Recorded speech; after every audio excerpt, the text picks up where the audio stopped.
Hello tout le monde, j'espère que vous allez bien. Dans 3 jours, ça va faire 6 mois que j'ai commencé à exercer le métier d'assistante maternelle. J'ai décidé de faire cette vidéo aujourd'hui alors que nous sommes vendredi soir, que je viens juste de finir ma semaine. Mais dans 3 jours, nous sommes lundi et ça va être compliqué de filmer le lundi. C'est plus évident le vendredi soir parce que demain, j'accueille personne. Ces 6 premiers mois se sont vraiment très bien passés, que ce soit avec les enfants qu'avec les parents. Vraiment, c'est trop cool. Je suis trop contente. La petite difficulté que je peux avoir, c'est au niveau administratif. Franchement, j'ai pas du tout acquis toutes les notions.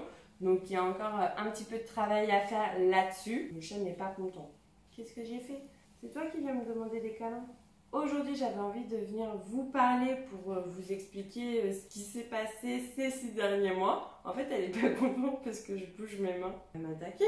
Mais ce chat, je vais vous faire une vidéo sur elle, une journée avec mon chat. Dites-moi si ça vous intéresse en commentaire, mais je pense que ça peut être intéressant parce que c'est pas un chat comme les autres. Bref, je vous disais que aujourd'hui, j'ai envie de vous partager des petits conseils. Avec mon expérience, je me suis rendu compte que certaines choses étaient utiles, ou même de rencontrer des personnes et tout. Ils m'ont donné des informations et j'ai envie de vous partager tout ça. Et j'avais aussi envie de vous faire un petit compte rendu sur ces 6 mois, vous dire ce qui s'est passé, ce qui a changé. Et d'ailleurs, je vais commencer par ça. Je vous avais déjà partagé une première vidéo où je vous expliquais comment devenir assistante maternelle. Dans cette vidéo-là, je vous disais que j'avais accueilli au mois de février un petit bébé de 4 mois et 2 semaines après, une petite fille de 2 ans et demi. Actuellement, la plus âgée est partie en vacances, là, début août, pour 3 semaines. Elle va revenir que quelques jours, fin août, début septembre. Puis, elle va effectuer sa première rentrée scolaire. Là, actuellement, la plus jeune est là. Elle part en vacances septembre pendant 2 semaines. Toutes les deux viennent 40 heures semaine. La plus âgée vient du lundi au vendredi. Le lundi au mercredi, c'était des journées complètes de 10 heures. Et le jeudi et le vendredi, elle partait vers midi. Voilà, à savoir aussi que en tant qu'assistante maternelle, votre planning il peut changer. Et la plus jeune, je l'accueille aussi sur une amplitude horaire de 40 heures, mais seulement 4 jours par semaine. Donc il va avoir un jour entre le lundi et le vendredi où elle va être absente. Quand je connais mon planning avec cette famille-là, 2 semaines avant, je vais avoir le planning d'un mois complet. Donc là par exemple, j'ai mon planning jusqu'à fin août et mi-août, je vais avoir mon planning de septembre. Donc voilà, ça peut être une contrainte pour certaines personnes. Moi, elle m'a dit ça dès le début et c'est pas quelque chose qui me dérange. Pour vous donner une petite idée, là avec les 2 filles, 40 heures par semaine, il y en a une où je vais gagner 620 €. Ça varie selon les mois, selon les horaires, selon les frais de repas ou pas. Il y a quand même une petite fourchette. Et pour la deuxième, je dirais 720 € pour faire une moyenne. Franchement, ça va. Après, je suis sur une base horaire de 40 heures, donc c'est pas 35 heures. Mais ça me va. Je suis contente. Donc voilà, niveau situation. Il y a 2 mois, j'ai fait une demande de modification d'agrément. En fait, mon agrément, c'est un accueil de 2 enfants, dont un âgé de plus de 15 mois. Là, ma demande, c'était d'accueillir 2 enfants à partir de 0 à 18 ans, comme c'est écrit sur l'agrément. C'est méga simple, il suffit juste d'écrire une lettre, de l'envoyer à votre PMI de secteur. Quelques semaines après, une puéricultrice est venue un après-midi sans que je le sache. Elle a sonné, j'étais un petit peu surprise. Bref, on a parlé de mon souhait, elle m'a posé quelques questions. Elle en a profité pour faire un petit tour de mon appartement, pour voir la situation. Il y avait quelque chose à modifier, donc elle me disait de faire ces petits changements-là, de lui envoyer un message et qu'elle allait repasser. Donc quelques semaines après, elle est repassée.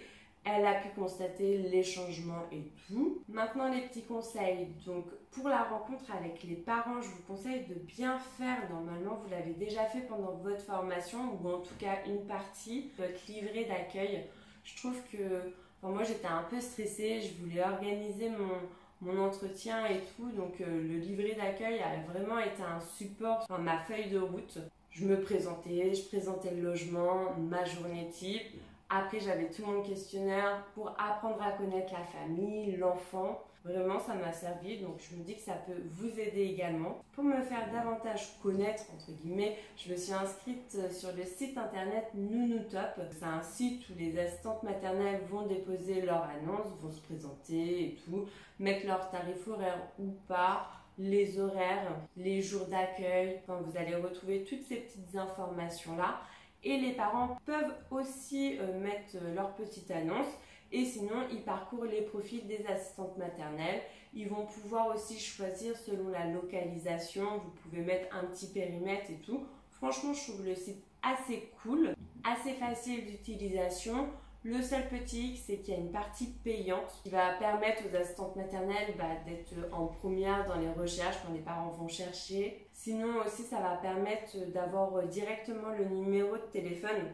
Parce que sinon, vous ne pouvez pas le donner, vous pouvez mettre juste une adresse, vous échangez quelques messages avec les parents. Si ça se passe bien et que vous voulez convenir d'un rendez-vous, vous mettez votre adresse, vous rencontrez la famille et après vous échangez les numéros. Pas trop compliqué, mais bon, je pense que ça peut être une contrainte pour certains. Donc voilà le petit hic pour ce site-là, mais vraiment reste accessible et super fonctionnel, même si vous n'avez pas la partie payante. Enfin, moi, j'ai pas la partie payante et c'est comme ça que j'ai rencontré les deux familles. J'ai même rencontré là une troisième famille, mais j'en sais pas plus à cette heure-ci. Bref, sinon n'hésitez pas à aller voir les pédiatres, à solliciter le RAM, que vous êtes à la recherche, votre PMI. Ne dites pas aux personnes que vous n'accueillez plus d'enfants, ils ne savent pas, donc n'hésitez pas à communiquer, à parler. Ensuite, ce que j'ai fait, et ça m'a trop servi, je me suis inscrite à un syndicat. En fait, ce qui m'intéressait, c'était tous les livrets avec toutes les informations sur tout. Vraiment, c'est super complet. Dès que j'ai eu la moindre question, à chaque fois, j'ai ouvert ces petits livrets-là. En plus, ça me permet d'organiser. J'en ai un où c'est pour où je vais pouvoir écrire tout le planning des enfants, les heures prévues, les heures effectuées, s'il y a eu des repas ou pas. Il y a un livret où ça va être des coupons pour justement donner aux familles. Il y en a un où c'est vraiment toutes les informations sur le contrat. C'est vraiment quelque chose que je vous recommande si niveau administration vous n'êtes pas très au point, vous ne savez pas trop, c'est très utile. Je dirais une 60aine d'euros pour l'année. Et en plus, là je me suis acheté cette année, je ne pense pas le racheter l'année prochaine. Vu que maintenant j'ai l'organisation de base, je vais pouvoir continuer moi de mon côté. Après, le petit truc, c'est que là, j'ai des informations actuelles. Ça peut être modifié. Je me souviens plus quand est-ce que c'était, mais le taux horaire, le minimum horaire a un petit peu augmenté, je dirais, il y a 2 mois. Donc voilà, et c'est ProAsmat, donc c'est ça d'ailleurs le syndicat, ProAsmat qui m'ont envoyé cette information-là. Il y a eu quelques modifications et tout. Donc voilà, ça peut être cool, ça aussi, si vous ne vous tenez pas trop informé, vous tout seul. Et les informations viennent à vous grâce à eux. Un truc super important, je pense presque indispensable, c'est l'inscription à Page Emploi et les parents vont vous payer grâce à ce site-là. Enfin, en fait, je crois que la CAF met les prestations familiales que la famille a le droit et la famille met juste le complément et il m'envoie ça directement sur mon compte. Ça prend quelques temps, il faut vous inscrire sur internet. Vous allez recevoir par courrier le mot de passe, d'où pourquoi ça prend un petit peu de temps. Après, il faut vous enregistrer. Une fois que vous avez trouvé une famille, enfin un enfant à accueillir, vous allez devoir rechercher la personne ou c'est la famille qui vous trouve, je me souviens plus. Mais en tout cas, tous les mois, déjà c'est ce qui vous permet d'être payé. Vous allez devoir renseigner quelques informations. C'est là où tous les mois, vous allez avoir vos bulletins de salaire. Après, sur le groupe WhatsApp, il me semble que certaines filles sont payées en chèque emploi-service. Donc, il peut y avoir différents paiements. D'ailleurs, j'en profite pour dire que si vous êtes assistante maternelle, vous avez des petites informations à partager, des petits conseils, n'hésitez pas à dire tout ça en commentaire, ça m'intéresse, ça peut intéresser d'autres personnes. Donc vraiment sur tous les sujets, sur tout ce que j'ai pu dire, n'hésitez pas à interagir. Donc voilà, Page Emploi, super important. Comme je vous disais auparavant, n'hésitez pas à aller voir autour de vous, que ça soit les services type PMI, RAM, mais aussi à rencontrer les assistantes maternelles autour de vous, à savoir le tarif et tout, ce qui se fait, est-ce qu'il y en a beaucoup ou pas.